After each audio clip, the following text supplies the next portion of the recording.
Assalamualaikum warahmatullahi wabarakatuh.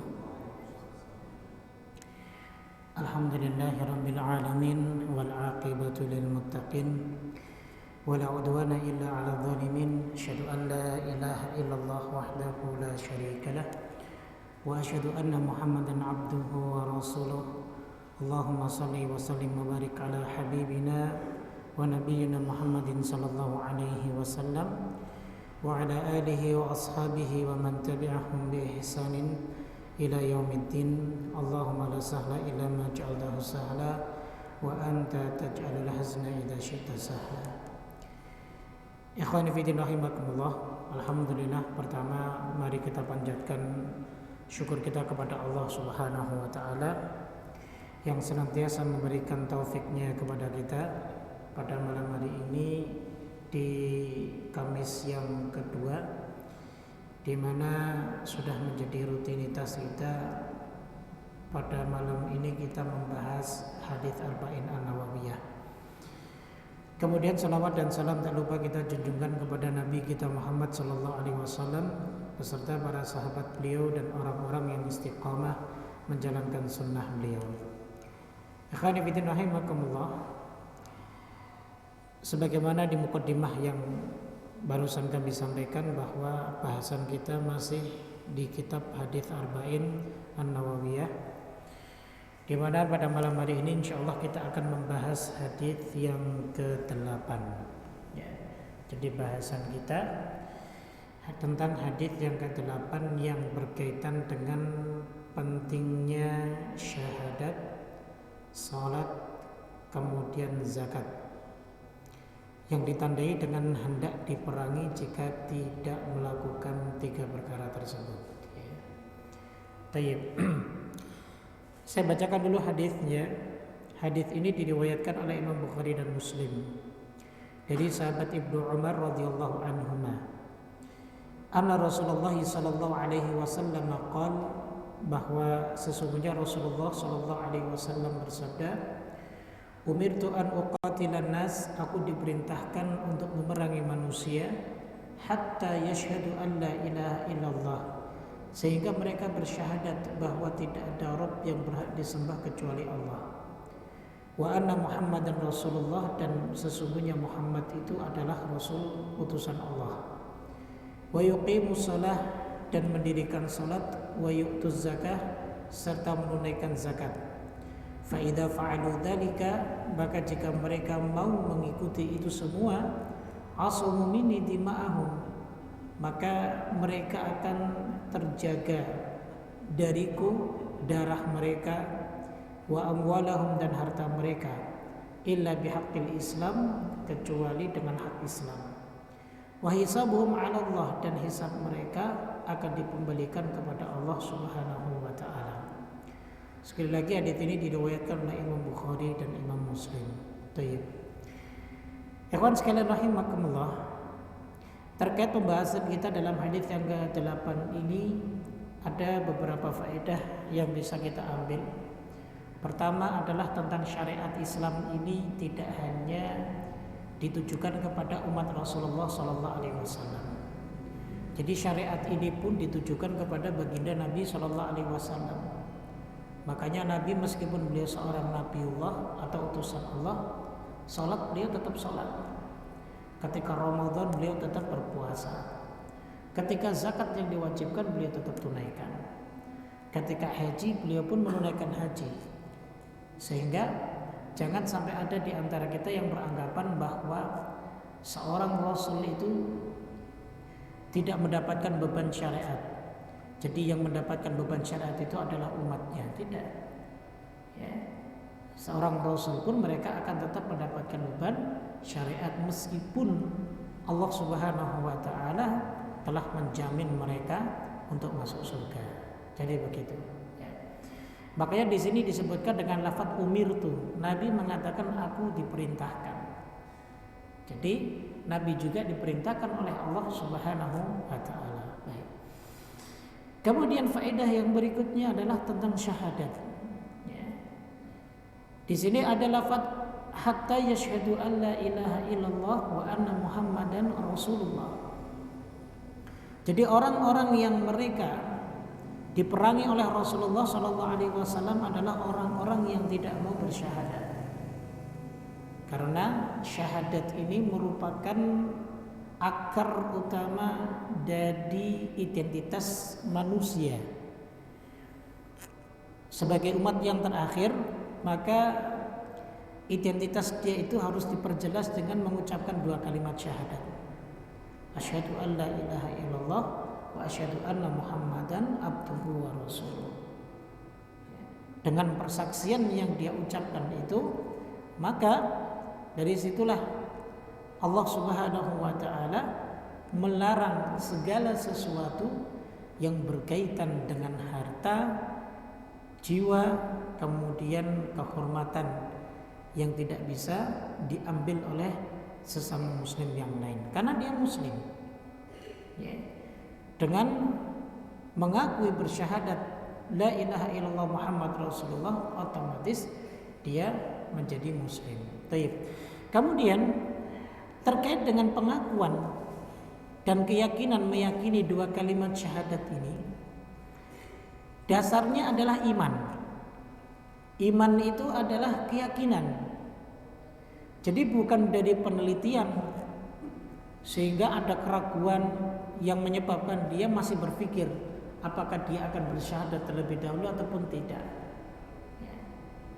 Makanya meskipun orang ada yang mereka bersyahadat akan tetapi mereka masih taklid ikut-ikutan saja, maka syahadatnya juga tetap sah.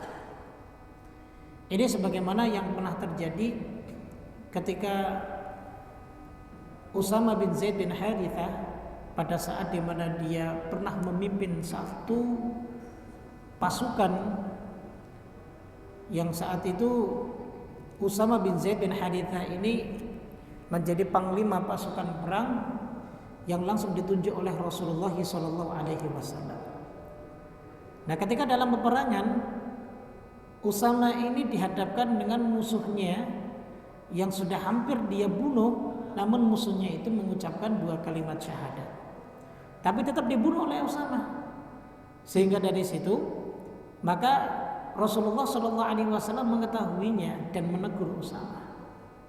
Kalau dia sudah mengucapkan dua kalimat syahadat, maka semua dari sisi darahnya, hartanya dan kehormatannya itu sudah tidak boleh kita renggut, sudah tidak boleh kita ambil, karena mereka sama-sama muslim, saudara kita sesama muslim, sehingga tidak boleh bagi kita untuk menzalimi mereka. Jadi begitu ya. Jadi meskipun sekedar taklid, jadi syahadatnya tetap sah. Ya, syahadatnya tetap sah begitu. Kemudian yang berikutnya adalah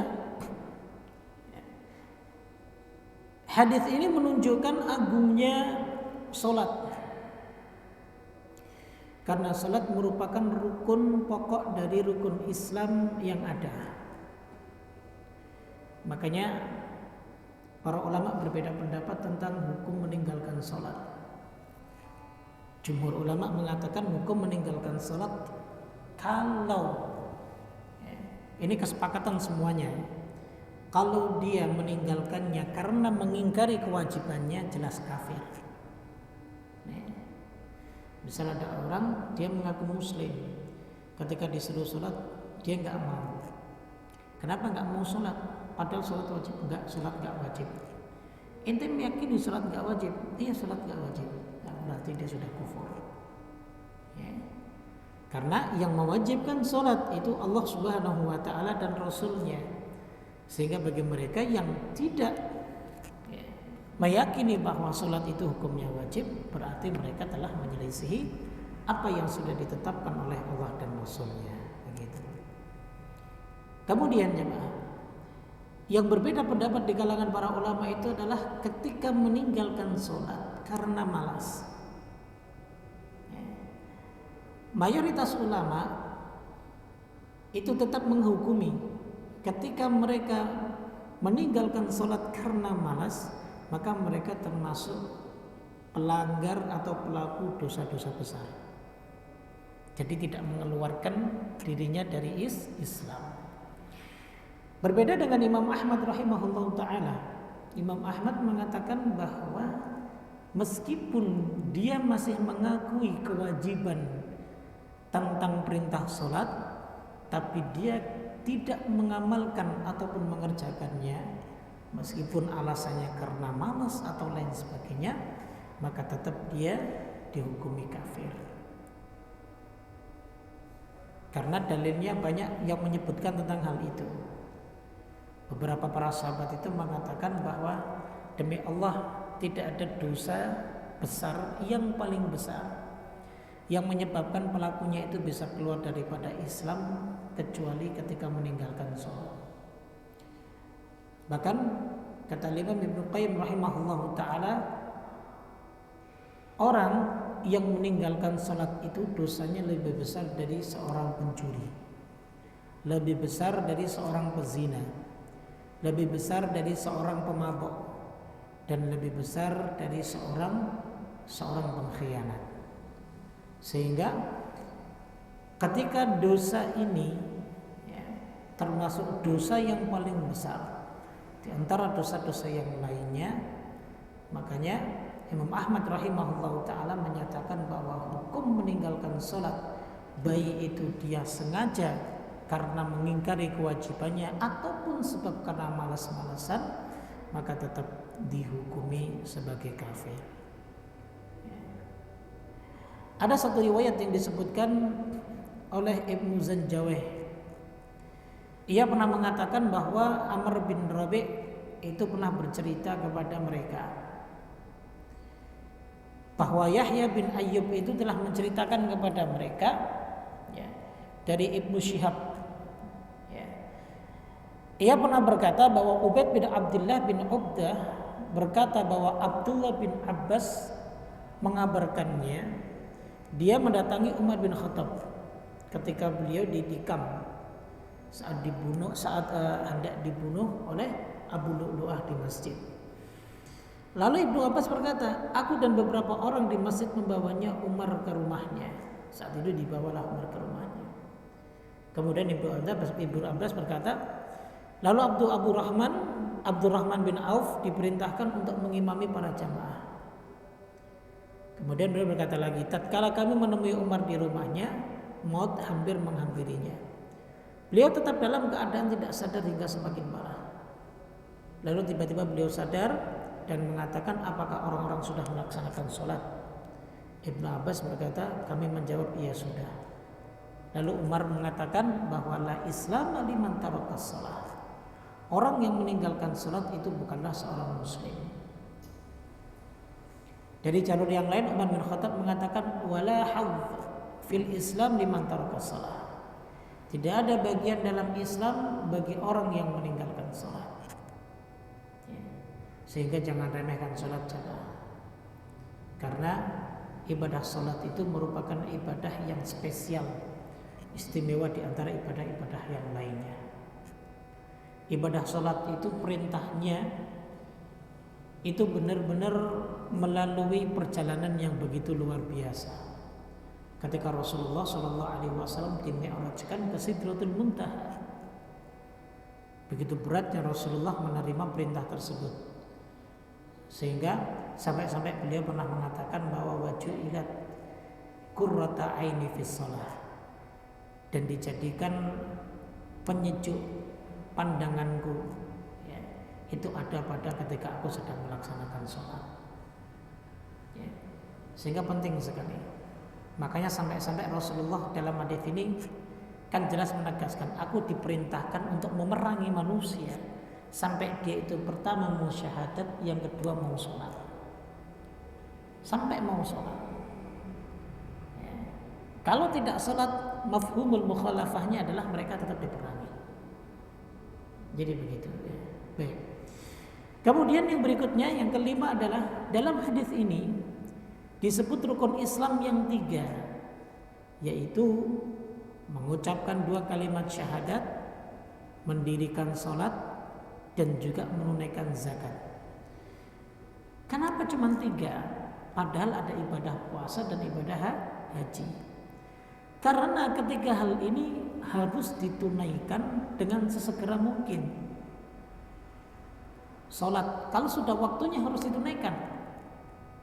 Syahadat kalau memang mereka yang ingin masuk Islam harus diucapkan. Zakat kalau memang sudah waktunya maka dia harus menunaikannya dan mengeluarkannya. Sedangkan puasa itu menjadi wajib cuman ketika berjumpa dengan bulan Ramadan. Begitu pula haji, dia akan menjadi wajib ya ketika bertemu dengan bulan haji. Bahkan ketika masuk ke bulan haji pun ada sebagian yang tidak mampu, yang mereka tidak diwajibkan untuk berhaji. Maka karena sebab inilah Nabi SAW lebih menyebutkan 3 pokok di dalam rukun Islam tersebut. Jadi begitu. Kemudian yang berikutnya, jika ada jamaah yang menghalangi dari menunaikan sholat dan membayar zakat, maka pemimpin boleh memeranginya. Ingat, ini cuma berlaku dari pemimpin, bukan kita sendiri. Ketika ada orang yang tidak mau sholat, kita perangi, kita kumpulkan masyarakat, lalu kemudian kita datangi rumahnya. Tidak. Jadi yang punya wewenang adalah pemimpin kita. Loh, saat pemimpin kita tapi nggak mau bergerak, ya sudah biarkan. Apa urusan Anda? Yang jelas ini adalah tugas dari pemimpin kita, bukan individual. Tugas kita hanya mengingatkan mereka yang tidak mau mengerjakan kewajiban tersebut. Kita hanya mendakwahkan kepada mereka, mengajak kepada mereka bahwa ini adalah kewajiban yang harus dikerjakan oleh setiap muslim. Jadi begitu. Jadi tidak berlaku pada rakyat, enggak. Tapi itu berlaku pada pemimpin, seperti itu. Baik.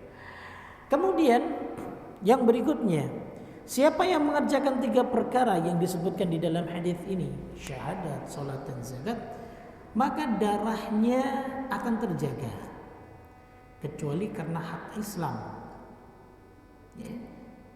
seperti membunuh muslim lainnya tanpa jalan yang benar. Begitu pula yang memberontak dari pemerintah yang sah, juga yang sudah menikah lantas kemudian melakukan perbuatan zina. Jadi begini, ada satu kisah dulu ketika Abu Bakar As-Siddiq itu memimpin menjadi khalifah. Saat itu terjadi perselisihan pandangan antara Abu Bakar dan Umar. Ketika Abu Bakar mendapati saat dirinya itu menjadi khalifah sepeninggal Rasulullah SAW, maka banyak nih kaum muslimin yang menolak untuk membayar zakat. Apa yang dilakukan oleh Abu Bakar? Diperangi. Yang dilakukan oleh Abu Bakar saat itu diperangi. Nah, ketika itu Umar melihat apa yang dilakukan oleh Abu Bakar, Umar protes. Wahai Abu Bakar, ini mereka kan sudah bersyahadat. Yang kedua, mereka juga masih mengerjakan sholat. Kalau cuman hanya karena mereka tidak mau bayar zakat, maka kan masih ada dispensasi buat mereka lah. Mungkin kita dakwahi mereka, atau mungkin kita ajak mereka lagi untuk membayar zakat. Tapi tetap kekeh. Kata Abu Bakar Siddiq, tidak, tetap saya harus memerangi mereka. Memerangi mereka. Tapi kan mereka sudah bersyahadat, artinya mereka muslim. Tidak boleh bagi kita untuk memerangi mereka karena mereka muslim. Nah, Abu Bakar mengambil dalil dari hadis yang sama ini dari kalimat illa bihaqqil Islam. Jadi kalau mereka sudah syahadat, kemudian mereka salat, artinya mereka kan sudah muslim. Ya kan? Sudah muslim.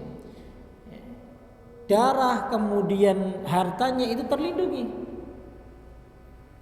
Tapi ada kalimat yang disebutkan oleh Nabi, illa bihaqqil Islam. Islam itu punya hak. Apa hak Islam? Ditunaikan segala syariat yang ada di dalamnya. Oleh siapa? Oleh kaum muslimin. Sehingga jika kalau ada yang meninggalkan hak Islam, ya tetap wajib juga diperangi. Jadi itulah pandangan Abu Bakar As-Siddiq. Kenapa dia memerangi orang-orang yang enggan untuk membayar zakat. Makanya apa kata Umar radhiyallahu taala anhu, ya, bahwa Abu Bakar qad saraha sadrahu, bahwa hatinya, dadanya telah dilapangkan oleh Allah Subhanahu wa taala untuk mengambil pendapat tersebut. Sehingga saat itu Abu Bakar sangat gigih sekali memerangi orang-orang yang murtad, ya diantaranya sebab karena mereka tidak mau membayar zakat dan karena hal-hal yang lainnya seperti itu. Ya. Baik. Kemudian yang berikutnya yang ke-8 jemaah, bahwa Nabi SAW adalah hamba karena beliau juga terkena perintah. Tadi sudah kita singgung, ya, di muqaddimah yang pertama, bahwa Nabi kita SAW meskipun beliau manusia pilihan, beliau manusia spesial, akan tetapi tetap beliau adalah hamba Allah, yang dimana beban syariat pun tetap wajib ditunaikan oleh beliau SAW. Adakah Nabi meninggalkan sholat 5 waktu? Adakah Nabi meninggalkan zakat dalam sejarahnya? Atau Nabi pernah tidak berpuasa tanpa uzur di bulan Ramadan? Nah, coba sebutkan dalilnya. Mungkin ada penjelasan dari seorang sahabat bahwa Nabi pernah tidak sholat asar, dan beliau mengatakan bahwa beliau seorang Nabiullah, nggak apa-apa kalau nggak sholat asar. Tidak. Meskipun beliau seorang Nabiullah, utusan Allah, qad ghufira dzunubuh, dosanya sudah diampuni, ma taqaddama wa ma ta'akhkhar, yang lalu dan yang akan datang. Allah dhaminun, menjamin beliau sallallahu alaihi wasallam ke surga. Bahkan beliau nanti kelak akan ditempatkan maqaman mahmuda, surga yang paling mulia. Jadi sebelum beliau wafat pun Allah sudah menjanjikan hal itu kepada beliau alaihi salatu wasallam. Tapi kewajiban yang diperintahkan oleh Allah tidak sekalipun Nabi sallallahu alaihi wasallam meninggalkannya. Kalau kita Nabi bukan, diampuni dosanya wallahu a'lam. Kalau banyak dosa, iya memang. Kok masih bisa-bisanya kita berani untuk meninggalkan kewajiban kita? Kok masih berani-beraninya kita melakukan kemaksiatan yang itu hakikatnya menzalimi diri kita? Maka coba kita ini berpikir sejenak. Apa yang kita lakukan selama ini? Berbanding jauh dengan Nabiullah kita Muhammad sallallahu alaihi wasallam. Kalau dikatakan dia kan nabi, kalau kita kan manusia, justru karena kita manusia biasa. Ketika kita melihat Rasul kita alaihi salatu wasallam yang sudah terjamin masuk surga, tetap beribadah kepada Allah, memberikan contoh dan tauladan yang baik kepada kita, maka harusnya kita pun mengambil tauladan yang baik dari beliau alaihi salatu wasallam. Begitu. Kemudian yang berikutnya jemaah, perintah memerangi di sini dihukumi wajib sampai amalan yang disebutkan dalam hadis tersebut dilakukan. Sehingga hukumnya tidak mungkin sunnah, karena masalah ini telah membolehkan sesuatu yang diharamkan. Apa yang diharamkan? Membunuh. Apa yang diharamkan? Memerangi. Sampai dibolehkan karena apa? Karena pelanggaran ini merupakan pelanggaran berat yang bisa membatalkan keislaman seseorang. Sehingga wajib untuk diperangi. Tapi sekali lagi ya, yang memerangi adalah siapa? Pemimpin. Ya, pemimpin kaum tersebut yang punya hak dan yang punya wewenang. Gitu. Kemudian yang berikutnya ke-10 bahwa tentang jihad. Jihad itu hukumnya fardu kifayah. Kadang juga dihukumi fardu ain. Tapi secara global, secara umum bahwa jihad itu hukumnya fardu kifayah. Ya. Ada beberapa sebab pertama. Ya. Sebab yang pertama bahwa berjihad itu harus di bawah komando pemimpin kita. Sehingga kalau ada di satu wilayah yang dimana di situ ditegakkan jihad, namun di satu wilayah di sini negerinya aman, kemudian pemimpinnya tidak mengajak untuk berjihad, maka kita tidak boleh untuk keluar berjihad dengan sendirinya. Tidak boleh. Kalau tetap memaksa keluar sendiri, maka berarti kita berkhianat kepada pemimpin kita. Dan sebenarnya bentuk pengkhianatan rakyat kepada pemimpin itu lebih banyak dibanding pengkhianatan pemimpin terhadap rakyat. Terkadang kita nggak sadar saja, selalu mencari kesalahan pemimpin kita.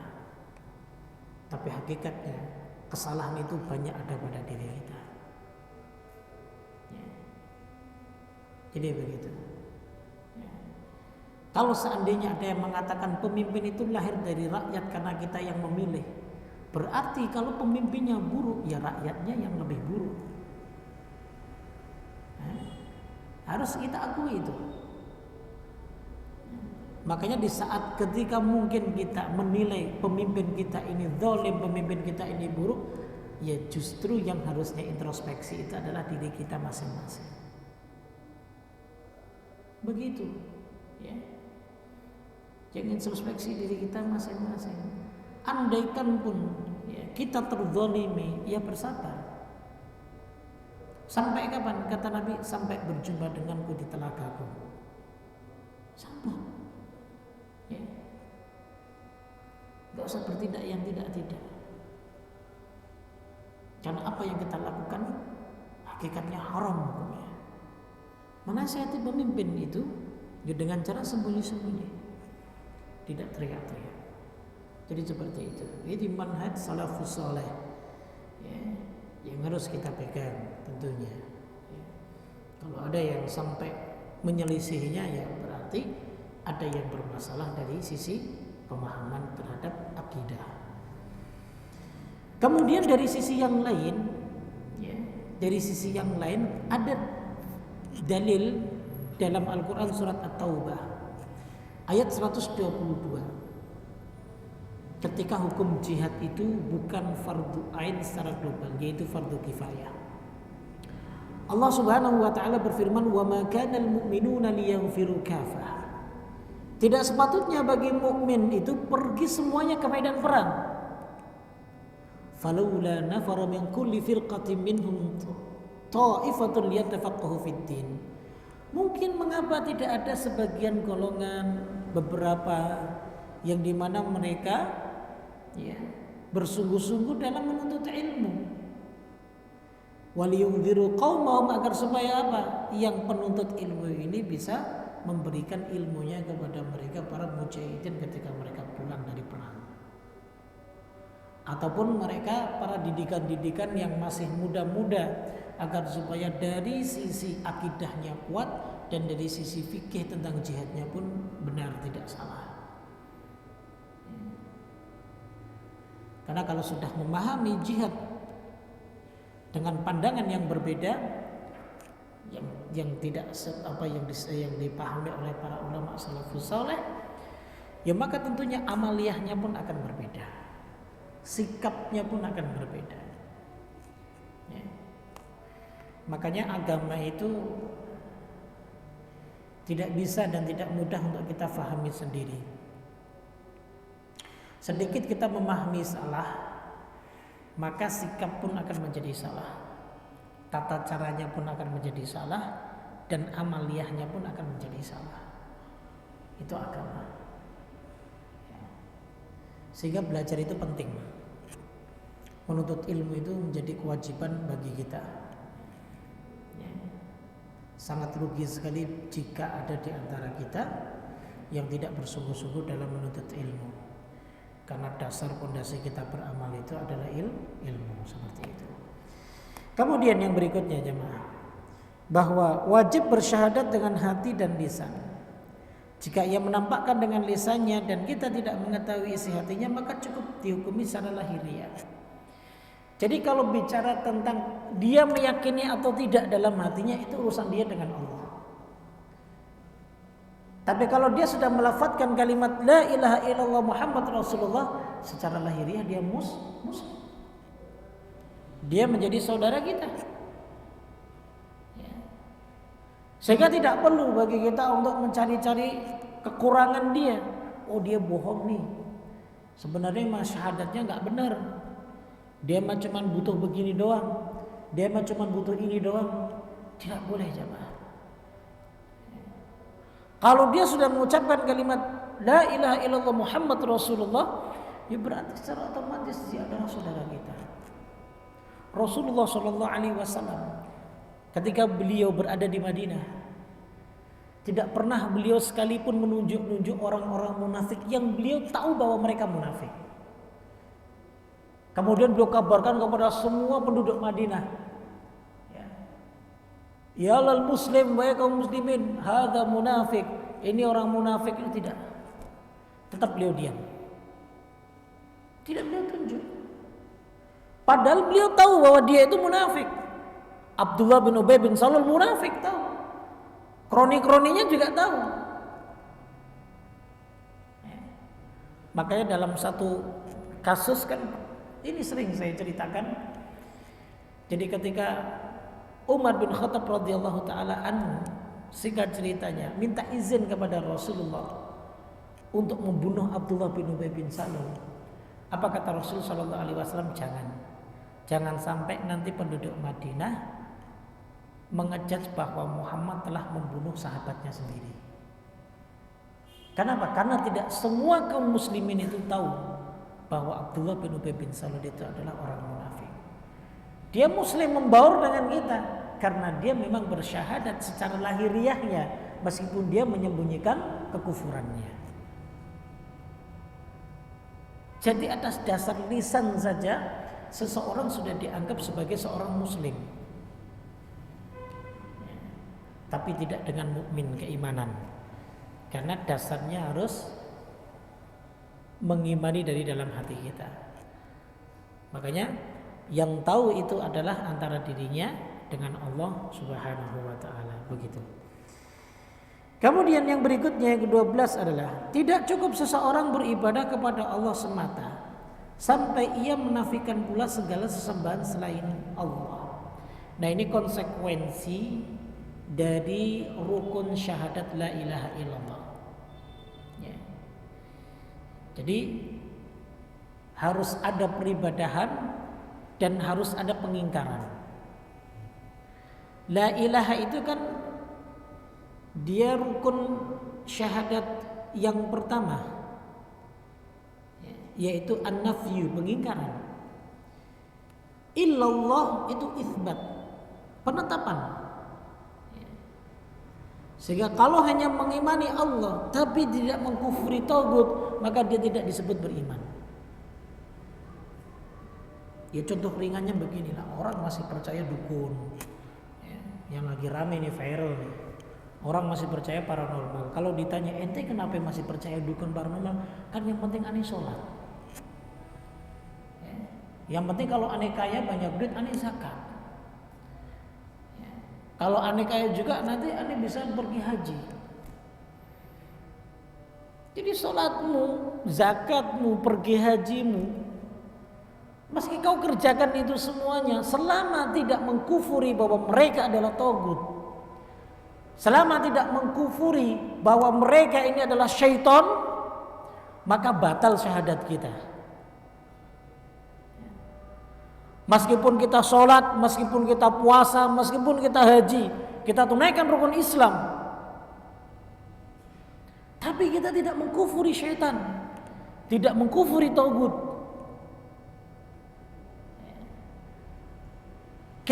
Kita tidak mengingkari kesyirikan. kita tidak mengingkari kekufuran, batal syahadat kita. Batal. Makanya dua hal dalam rukun syahadat la ilaha illallah itu harus benar-benar ditunaikan. Bukan masalah yang penting Anda sholat, tapi keyakinan Anda itu bertolak belakang dengan akidah yang sahihah. Mau Anda sholat sampai jidat Anda hitam, kalau Anda masih mendatangi paranormal, mendatangi dukun. Ini kan sabda Nabi SAW, man atakahinan au arrafan. Belum mempercayainya saja, mendatanginya, maka lam tuqbal salatuhu arba'ina lailatan. Salatnya itu sudah tidak diterima. Apalagi fasaddaqahu, dia mempercayainya, maka faqad kafara bima unzila ala Muhammad.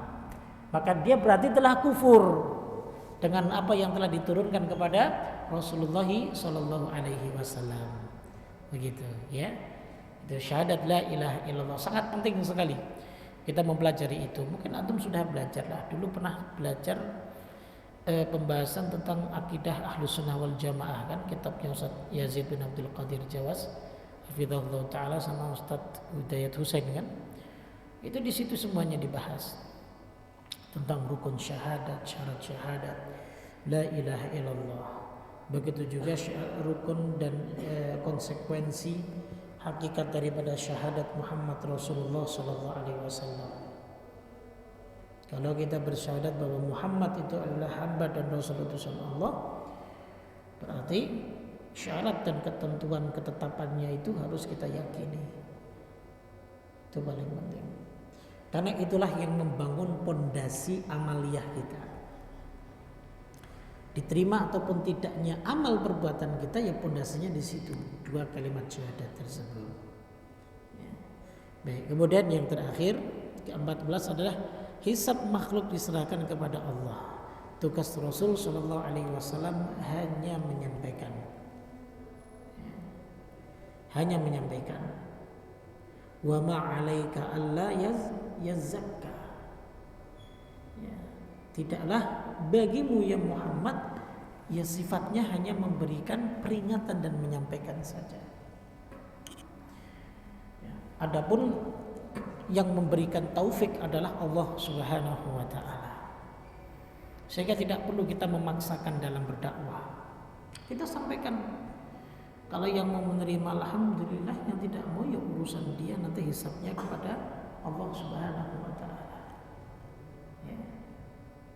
Sehingga para dai, ya, ketika berdakwah ilallah, ya tujuannya mengenalkan Allah Subhanahu wa taala. Ya. Tidak harus mencari popularitas biar dianggap sebagai seorang dai yang sukses itu kalau yang mengikuti ataupun yang menghadiri kajiannya itu banyak, tidak.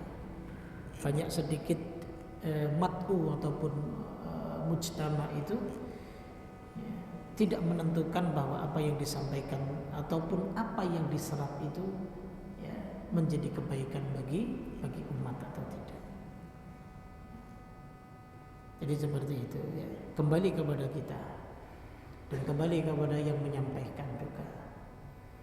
Kita yang menyampaikan dan kita yang mendengarkan, ya mau menerima ataupun tidak. Jadi itu. Jadi tugas sang penyampai itu hanya menyampaikan, ya yang mendengarkan maka urusan dia dengan Allah. Apakah dia mau menerima ataupun tidak, ya nanti hisabnya dikembalikan kepada Allah Subhanahu wa taala. Nah, jadi itulah ya beberapa poin-poin terkait dengan penjelasan hadis yang ke-8. Yang intinya adalah bahwa pondasi dalam Islam ketika seseorang masih disebut sebagai muslim, jika dia punya keyakinan yang benar terhadap dua kalimat syahadat, lalu tidak cukup dengan keyakinan saja, dibantu dengan unsur-unsur amaliyah, diantaranya adalah salat dan zakat. Sehingga dari situlah maka darah, kehormatan, lalu kemudian harta mereka itu terlindungi oleh Islam dan kaum muslimin. Ya, jadi seperti itu. Wallahu taala alam bisawab. Mungkin ini yang bisa kami sampaikan. Jika ada yang ditanyakan silakan. Masih ada waktu sekitar 4 menitan lah. Kalau di jam saya, Pak, di jam sini berapa? Ya, sama 4 menit. Tafadhal. Nah, silakan.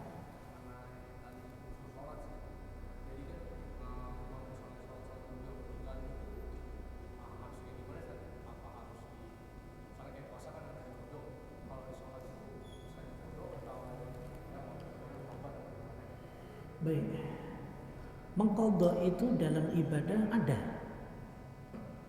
Arti kata mengqadha itu adalah melaksanakan kewajiban di luar dari waktunya.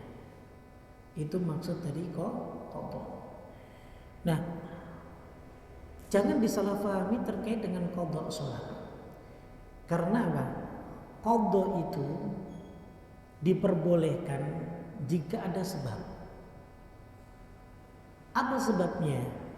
Kalau dalam sholat qadha itu diperbolehkan jika dia satu lupa, dan yang kedua adalah karena tertidur,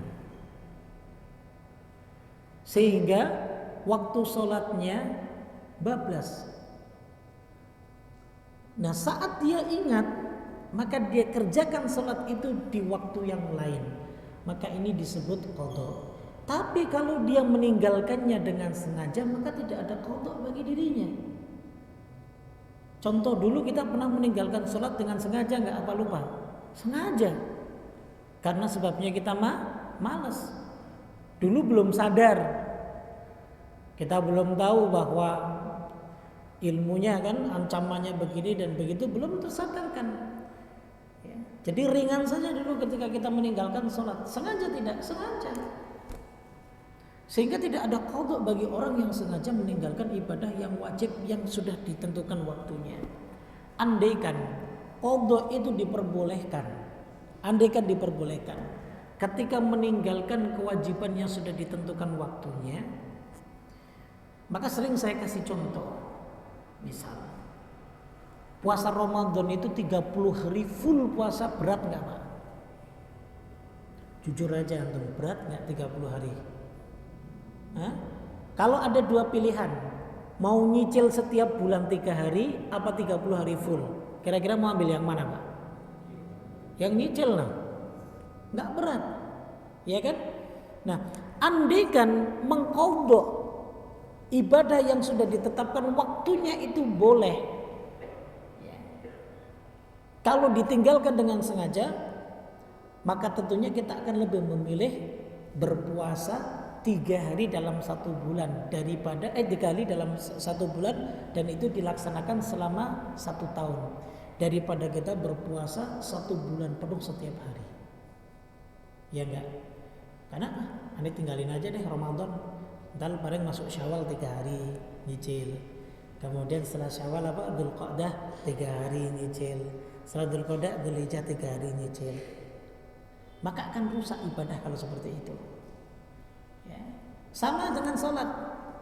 Andaikan sholat itu boleh diqadha, kalau meninggalkannya dengan sengaja, ya mending kita tinggalkan zuhur, asar, maghrib, isya. Sholatnya nanti kalau habis pulang kerja. Lebih enak tau Pak? Lebih enak pulang kerja jam 9, sholat digabung dari zuhur sampai isya. Ya. Terus subuh, ya. Daripada subuh bangun, kita capek-capek udah pulang malam kerja, ya udah ntar subuh sekalian digabung sama zuhur lah. Rusak semua ibadah. Makanya bagi ibadah yang dulu kita tinggalkan dengan sengaja, maka la qadha alaih, tidak ada qadha baginya kecuali dia bertobat kepada Allah Subhanahu wa taala. Jadi seperti itu. Wallahu taala a'lam. Baik, sudah selesai waktunya, kita cukupkan. Subhanakallahumma wa bihamdik, asyhadu an la ilaha illa anta, astaghfiruka wa atubu ilaik. Assalamualaikum warahmatullahi wabarakatuh.